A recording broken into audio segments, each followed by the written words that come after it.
I got right into coaching, and I didn't know. When I was in college, I was an intern for our athletic director. I thought I wanted to go into athletic to be in a field of administration, and but when I realized I wasn't going to be able to play football, I said, I want to be a coach. And my vision of what coaching really was and what it truly entails is different, right?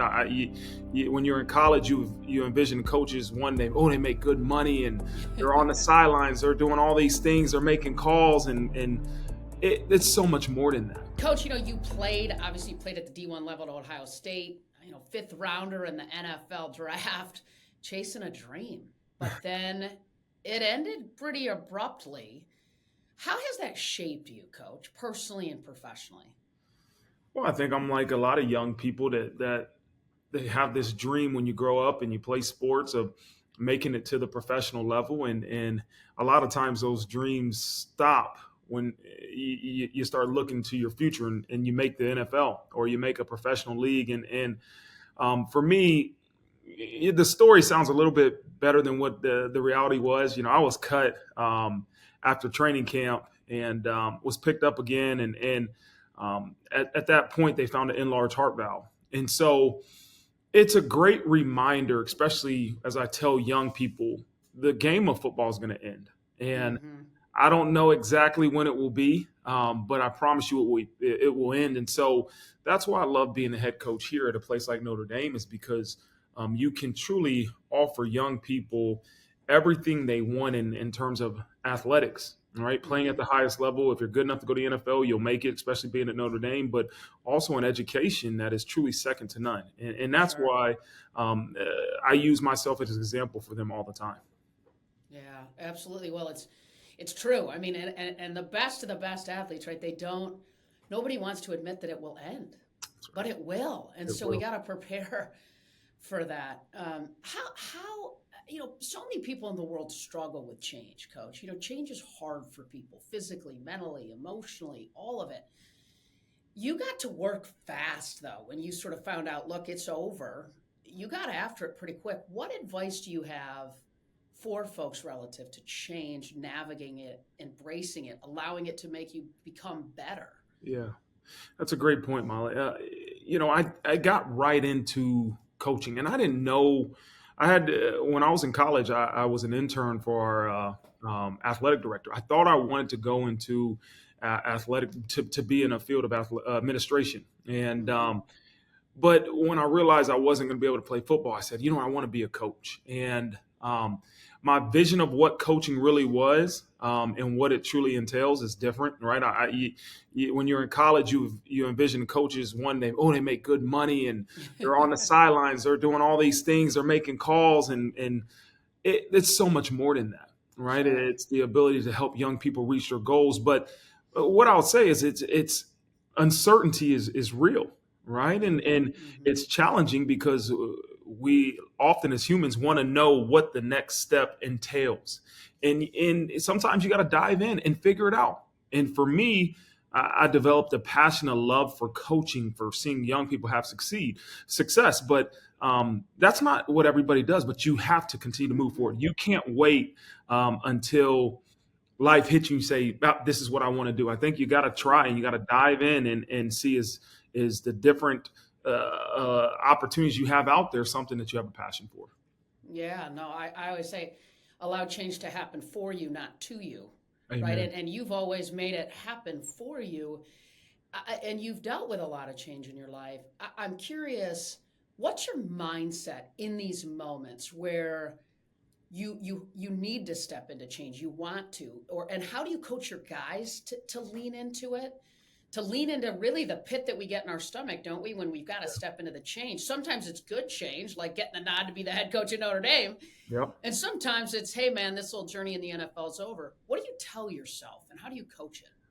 Well, embrace the great opportunities we have in front of us. And, I tell our team often, and great opportunities usually entail a struggle, right? And it's okay. It's not going to be easy. And a lot of times I say choose hard, All right. That is something that I have a firm belief in. And that's probably one of the reasons why I chose Notre Dame.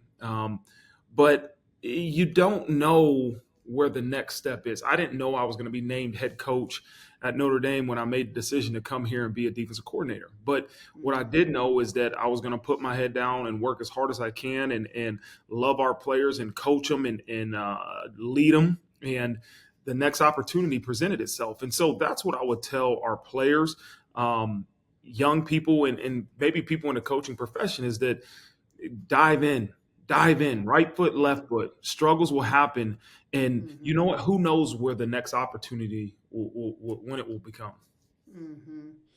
Yeah, I mean, and you just alluded to it. You go from defensive coordinator to head coach at Notre Dame, and that was pretty abrupt too at some level. From the outside looking in, at least, it felt abrupt when Brian Kelly left to go to LSU. What did the first few weeks, the first few months look like for you relative to taking the reins as head coach? It's a blur. It was Yeah, one thing happening after another. I didn't sleep a lot, didn't eat a lot, but I know I went to work, and yeah. that's all I know how to do is dive in and go to work, and it's taken a year to kind of figure out. Okay, this is what being a head coach entails. I'm a better Mm-hmm. coach year two than I was year one, and I'm going to be a better coach year three than I was year two because of the experiences. And so, Mm-hmm.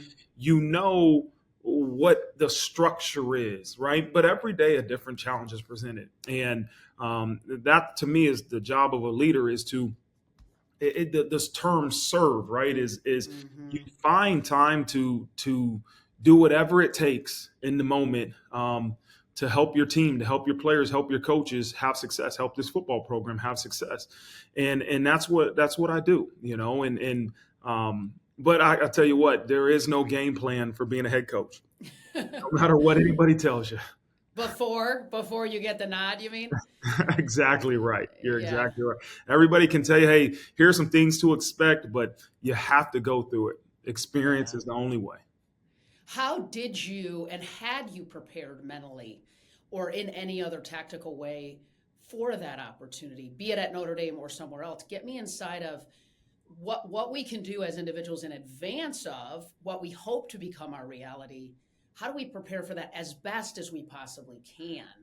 Yeah, I think I'm like a lot of other individuals in the profession that, you take time to put together your head coaching manual. What would your staff look Mm-hmm. like? What is your vision?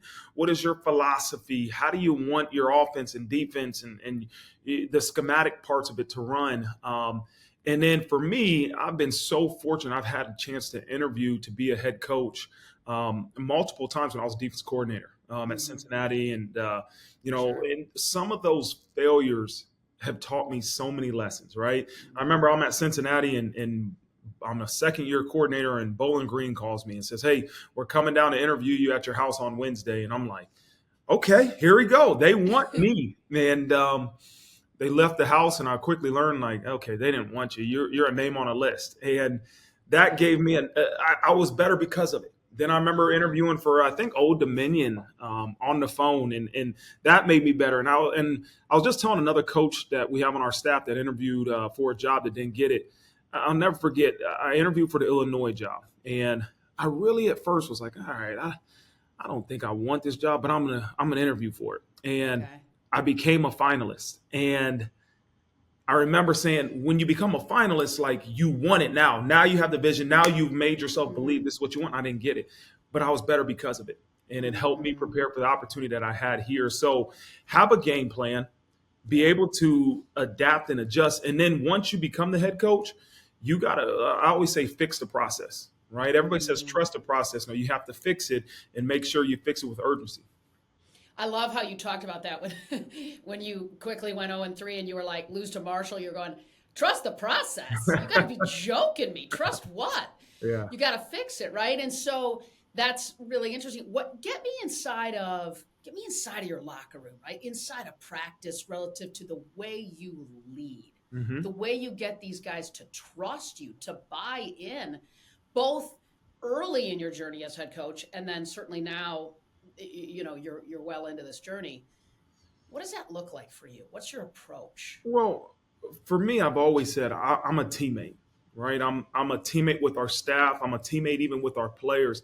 I'm the captain, but I'm a teammate, and I want them to have the feeling of you have a coach that is with you on this journey, right? It's Mm-hmm. not I'm here a hierarchy. I'm here and you guys are down here, and I'm telling you what you do and you go do it. No, it's I understand the demands that are on you. I understand that it's a challenge, but I also understand what it takes to reach your goals. And so I'm very authentic when I tell them those things. And then every day, what leadership entails is dependent on what your team needs. Maybe they need motivated today. They're not ready to go. Maybe they need Mm-hmm. clear instructions on what you need. The first day of practice is so much different than the third week of training camp, right? The first day of Mm-hmm. practice, my job is to make sure, hey guys, it's not a big deal. Let's just make sure we're clean and crisp. I don't want you guys out there trying to give them a rah-rah speech because then they're going to be all over the place, right? They're Right. already Right. anxious to get on the field. Now, week 3, after we've been through training camp over and over, now they need motivation. And so it's really, what does your team need? Are you clear on the expectations? Then you got to hold them accountable. How do you hold them accountable in a world where they can hit eject if they if they don't love everything they're getting or seeing or all of that? I mean, how do you juggle and walk that tightrope today? For me, I believe in you have to be authentic who you are. Um, I don't want a coach not to lose a player. And so what that means to me is that we have to have so much trust. The trust between our coaching staff and our players are vitally important. And so I'm intentional on gaining the trust of our coaches and our players. Like that is Mm-hmm. so important to me is that you have to have intentional actions to gain the trust. Sometimes it's shoulder to shoulder time. I say it all the time. The best time sometimes with my wife just shoulder to shoulder time. I don't have a whole bunch to say. We're in the same room together. And it's the same time, the same thing with my players, just to be around. If they're in the weight room, I like to be around. It's not always what we say, it's what they see. Yeah. And that's important for me to gain the trust of our players. I love how you talk about that, coach, when you talk about it's not what we say, it's what we do, right? That's right. I mean, man, I love that. Yeah. What are some of the things that you do that they see that helps them? And I've heard you talk about that with your family, but what are some of the things that you do tactically, intentionally, authentically as a leader to create that trust and that buy in, but through your actions more so even than what you say?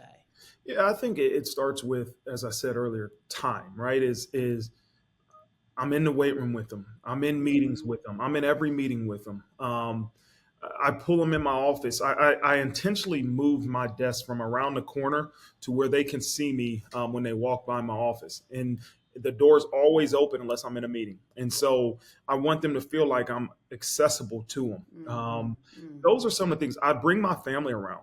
Like I often bring my wife and my kids, even if it's for a meal, for practice, because I want them to see me as a father and a husband, not always the head coach.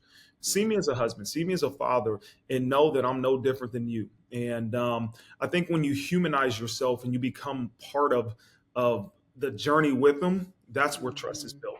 Mm-hmm. In time, no question. What have been some of your biggest learnings now as head coach? Maybe some of your learnings, mistakes that you've made along the way that you've learned from, things you've tweaked along the way that have made you a better coach? Give me Yeah, inside of that. I think you look at so many different areas of being a head coach and the learning, probably the greatest opportunities to learn are through failure, right? And you Mm-hmm. can look at the way you structure practice as a first year head coach to now. I've used evidence, experience to help me structure practice in a different way, right? And hey, what ultimately will get the greatest output on the 12 guaranteed Saturdays that we have, right? And Yeah. so I have to structure practice in a way that I believe is going to help our team be best when it matters the most. That's Mm-hmm. one thing I've learned through seeing guys get injured, Mm-hmm. um, through some of our losses in a game to really go in and revamp maybe tactically what we're doing. Losses in recruiting. Okay, why did we lose this recruit? Maybe he was committed to us, maybe he wasn't. What are the reasons we lost this person, and how can we make sure that we're better because of it? And so Mm-hmm. all those things, tough losses on the football field have taught me about leadership more than anything. Is the next day when you walk in front of that room, they're vulnerable. Coach, tell us something that we Mm-hmm. have to have belief it's going to be okay. And those are things that that you don't know until you go through those experiences, and I've learned them through tough times. But there's losses that always happen; they always hurt. But time heals everything for sure. How do you park all the noise Mhm. that exists in the world, and certainly as a head coach at a big time program like Notre Dame? How do you park the noise? How do you decide who to listen to Yeah. and who not to? How do you navigate that? I'll never forget. I became the defensive coordinator here 4 years ago, and uh, my normal routine after a game was to go check my phone, get on Twitter, social media, Oh. and then all of a sudden I realized that Notre Dame is a little bit different. Yeah. You have a lot of opinions, and I'll never forget. Coach Kelly once told me, he was like, "Hey, I try not to listen to the opinions of those I don't take advice from." And that kind of hit me, and that helped me prepare to be a head coach. Like, you can truly turn down the volume of noise in certain areas of life. You don't have to read social. I don't, and I Mm-hmm, have mm-hmm. social media because of recruiting and other things, but I don't read it. I don't get on there. If there's news feeds that come up on my iPad or phone, I make sure I turn them off. But Yeah. I don't need social media to tell me what the world is saying. Mm-hmm. All you got to do is look at your phone. You get text message, "Hey, praying for you. Everything's going to be Yeah. okay." And it's like, oh my God, is the world falling again? And so I Sure. still hear it, but I try to turn it down as much as I can. And again, remind myself why you do this, right? Yeah, we want to give these guys a chance to win. We have to win. We know that's how we're evaluated, but continue to pour into your players, pour into them. And in the toughest times, I want to spend time with our players because Mm-hmm. they understand what I'm going through. I understand what they're Mm-hmm. going through, Mm-hmm. and that's what I tend to do. That is awesome. Are there some people you have on speed dial for advice, mentors of sorts that you lean into? Yeah, probably the person I talk to most often is Coach Tressel, who was my college coach at Ohio State. He has been such an example, a leader, a mentor for me to be able to call. And the funny thing about Coach Tress is he'll go round and round and round with advice, but never tell you an answer. Right? It's like, Coach Tress, I want to fix a light, and he's going to tell you all the Uh-huh. different ways to do it without exactly telling you how to fix the light. Yeah, But yeah, yeah. that's what makes him special. I've been able to have a relationship with some current or former NFL head coach. I talk to Coach Tomlin often. Mm-hmm. Coach Dungy is somebody that I spend time talking to. Mike Vrabel, who was an Ohio State guy that I gotten to know really well. So some of those guys that are in the profession that I know, but also, I've been fortunate to meet some impressive Notre Dame individuals, right? I General bet. Fenton, who is I think, vice chairman of the special ops, or he's the leader of the special ops forces, is a Notre Dame grad, and Admiral Grady, who is, I think he's the second in command in the White House in terms of our military. Like, there's some impressive people Mm-hmm. that I've been able to meet here, and I have a really great relationship with our athletic director, who will be departing after this year, Jack Swarbrick, and I'm forging a great relationship with our new athletic director, Pete Bavacqua. Mm-hmm. Having those people though that you can lean into as a head coach, because there's not a lot of people you can talk to that you can lean into that can give you some advice that you feel safe with and comfortable with. That's huge. I think we all need that, right? In life, Notre Dame has, and you just sort of alluded to it, unbelievable and such a rich tradition. I mean, it's just incredible. How do you honor the tradition of the program, but also bring you to the program, to bring the way you are authentically, something fresh in this rich tradition of Notre Dame football? Yeah, I think you have to embrace it and love Notre Dame for what it is, right? And Mm-hmm.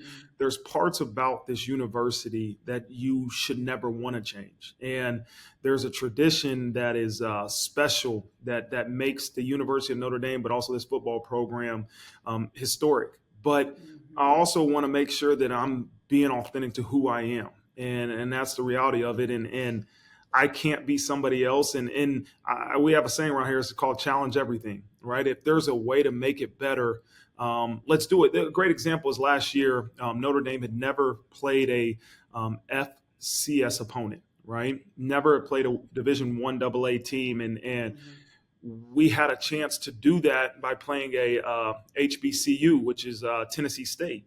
Mm-hmm. And one of the things, like there was a lot of uproar, like we don't do that, we don't play against non FBS teams. And I remember telling our athletic director, is this going to prevent us from making the playoffs? No. Is this going to hurt us in terms of revenue? No.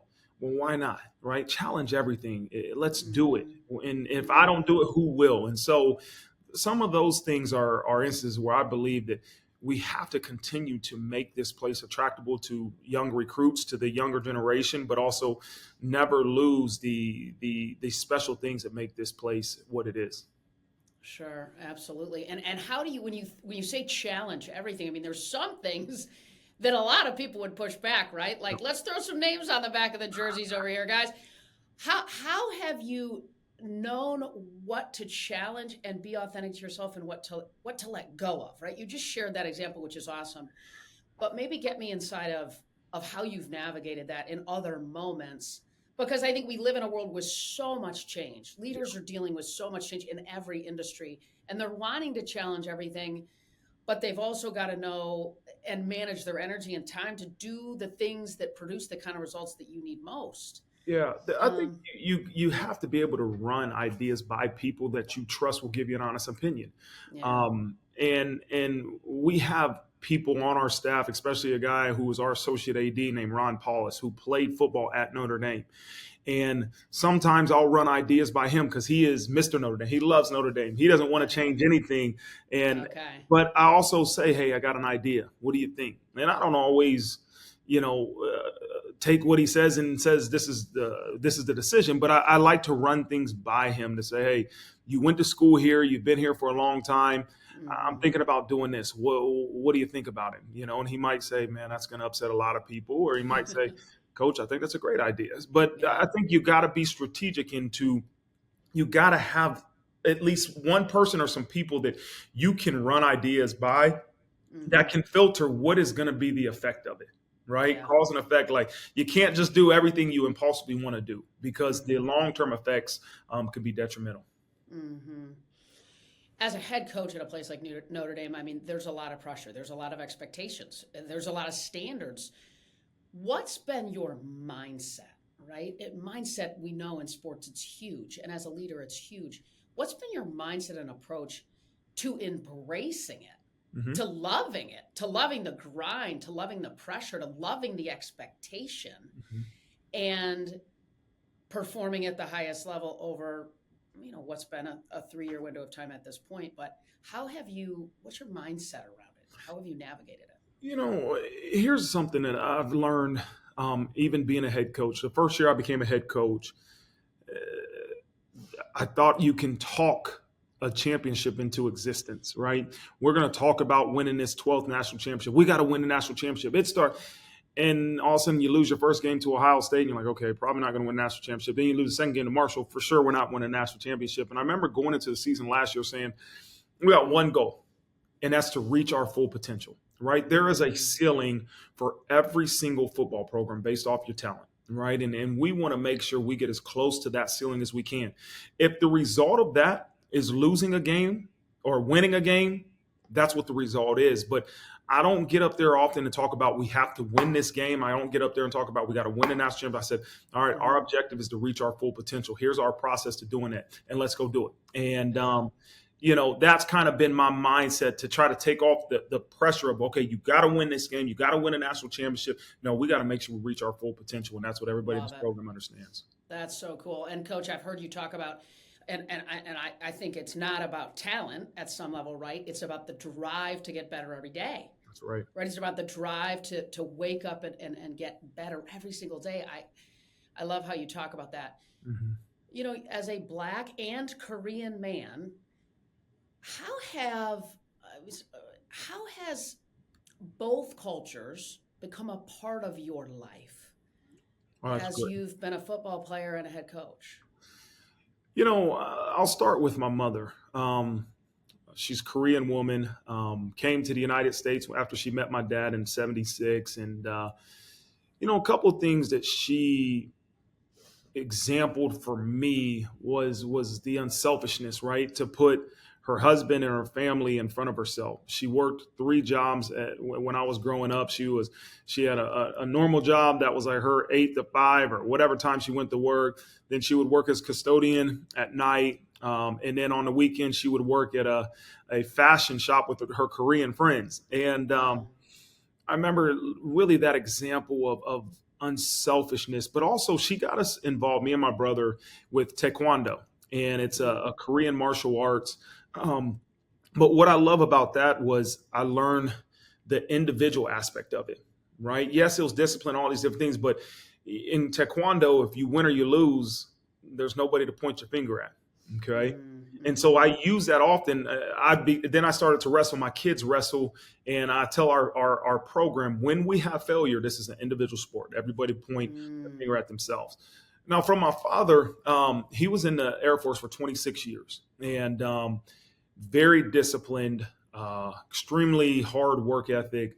I always say he could be grumpy and angry at times, but I think that's who I am, right? The work ethic, the discipline, the toughness comes from my father and the military background, the way he grew up.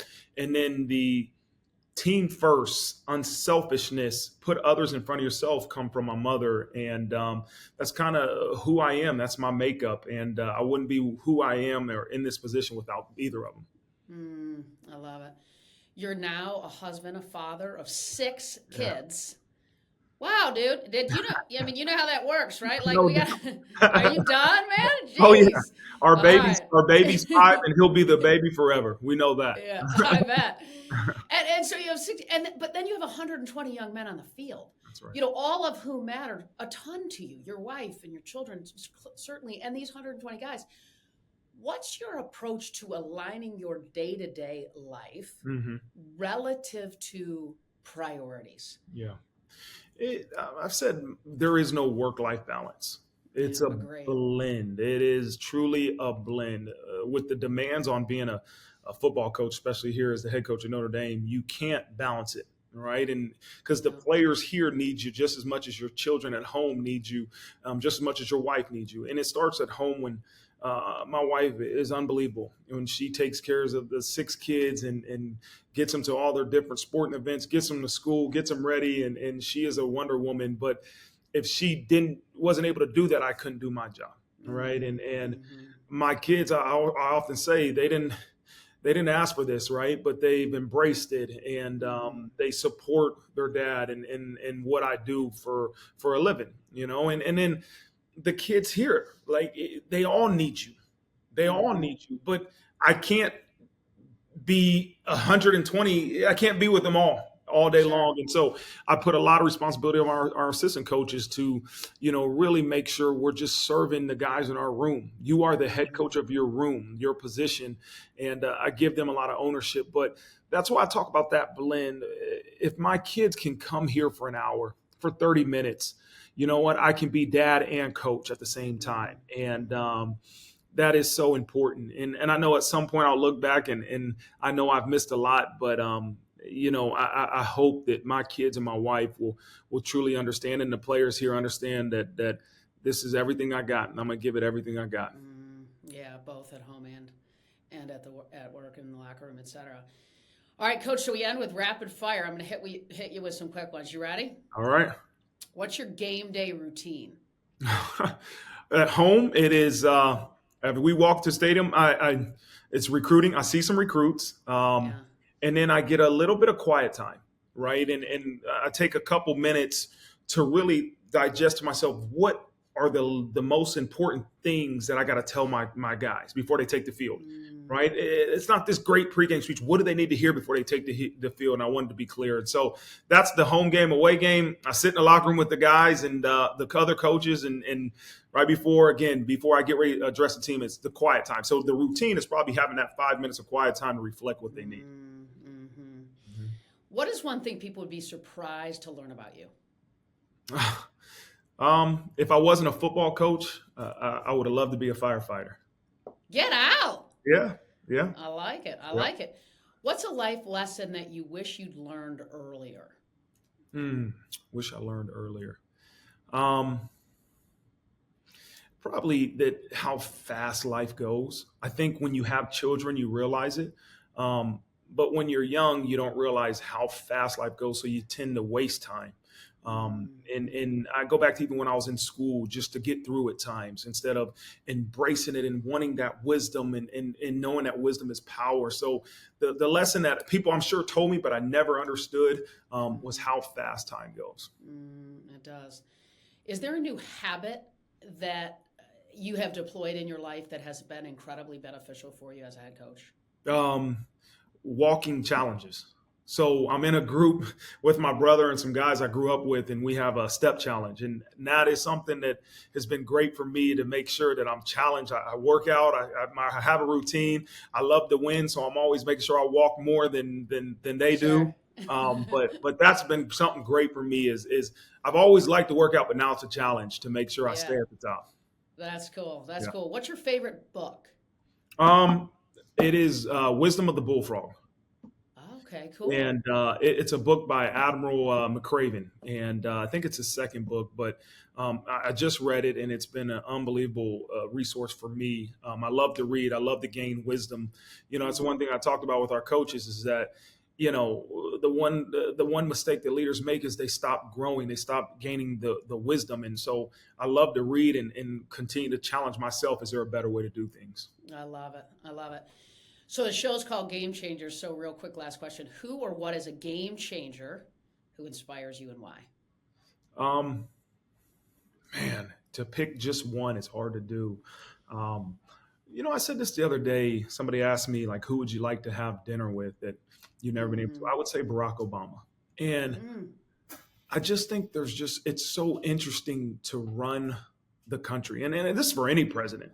I just picked mm, Barack Obama because he happens to be the first black president. But I just, to be able to run a country, to make some of the decisions you have to make. I often use parallels between the military and what we're doing as a football program. And for a while, studying the decisions to go and how to capture or get Osama bin Laden. And you don't realize there was never 100% confidence that he was in the compound, and to mm-hmm, make the decision that he knew was going to affect his next presidency. Like, he was not going, if he wasn't in that compound, he was not going to be the president again. And so, like, I mm-hmm, want to talk to him about some of those things, and like, what goes into your, how do you have balance? How do you have blend? Like, how did you do mm-hmm, it? And mm-hmm. that's somebody that to me is a game changer. I think he'd be down for having dinner with you. By the way, like I think we Yeah. can get that done, man. Well, we got to get that done somehow, Let's some do. way. Let's get it done. Let's get it done. All right, Coach. Hey, thanks for taking time. You are awesome, and appreciate it. Awesome. It's been a pleasure. Thanks, man. Thanks, Marcus. Thanks, Coach. You're amazing. And Awesome. you got Flanagan coming there. They're a family friend of ours. Oh, So really? yeah, yeah, that kid is a golly, he's a beast. Yeah, Oh we my God. spent all summer with them up in northern Michigan, so I know their family, Are and I've you? watched Where are that. you located at? I'm in Atlanta, Okay. Georgia, and but we have a cottage with the Flanagans up in northern Michigan, and so I've watched those kids and their parents, and Jim. We played golf with him a bunch, the father, but yeah, that kid. I mean, I was watching him play tennis when he was teeny. Yeah, he is a So watch him. I got to see him play hockey a month ago. He is an jeez, absolute monster. He's yeah, a yeah, monster. he's a beast and an awesome family. It is Awesome family. great family. Notre Great. Dame family. Notre Dame That's right. family. That's right. Well, listen, I know you're busy, and I'll be cheering for you this season for sure. Uh, Enjoy a little downtime if you get some this summer. I heard you're going to Hawaii or something. I need to. I hope I Good. can. Make it happen, Coach. Awesome. All Thanks, right, you Molly. be Appreciate safe. it. Thanks All right. so much, man. Be Bye-bye. safe.